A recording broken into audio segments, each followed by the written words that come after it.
দর্শক, দেশের রাজনীতিতে নতুন আলোড়ন কি হচ্ছে দেশে? এটাই কি তাহলে ইউনূসের শেষ গন্তব্য?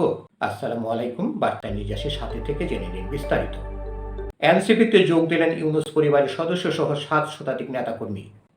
চট্টগ্রামে জাতীয় নাগরিক পার্টির এনসিপির উদ্যোগে আয়োজিত এক যোগদান অনুষ্ঠানে ডক্টর মোহাম্মদ ইউনূসের পরিবারের এক সদস্য সহ বিভিন্ন শ্রেণী পেশার ৭ শতাধিক ব্যক্তি আনুষ্ঠানিকভাবে দলটাতে যোগ দিয়েছে।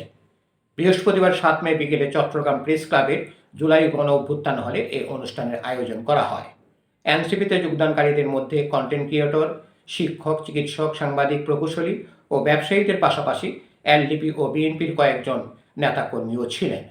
অনুষ্ঠানে এনসিপির আহ্বায়ক ও জাতীয় সংসদের বিরোধী দলীয় চিফ হুইপ নাহিদ ইসলাম এবং দক্ষিণাঞ্চলের মুখ্য সংগঠক ও কুমিল্লা ৪ আসনের সংসদ সদস্য হাসনাত আবদুল্লাহ নবাগতদের ফুলেল শুভেচ্ছা জানান। প্রধান অতিথির বক্তব্যে নাহিদ ইসলাম বলেন, চট্টগ্রামের ইতিহাস, আন্দোলন সংগ্রামের ইতিহাস, সূর্য সেন ও প্রীতিলতার মতো বিপ্লবীদের চেতনা ধারণ করেই এনসিপি চট্টগ্রামকে আরও সুসংগঠিত করবে। এনসিপির চট্টগ্রাম বিভাগীয় সাংগঠনিক সম্পাদক এস এম সুজাউদ্দিনের সভাপতিত্বে এবং মহানগরীয় যুগ্ম সমন্বয়কারী আরিফ মঈনুদ্দিনের সঞ্চালনায় অনুষ্ঠানে কেন্দ্রীয় ও স্থানীয় নেতারা উপস্থিত ছিলেন। ধন্যবাদ সবাইকে এতক্ষণ ধরে আমাদের সাথে থাকার জন্য। আরও সংবাদ পেতে আমাদের বার্তা নিউজ চ্যানেলটি সাবস্ক্রাইব করে আমাদের সাথেই থাকুন।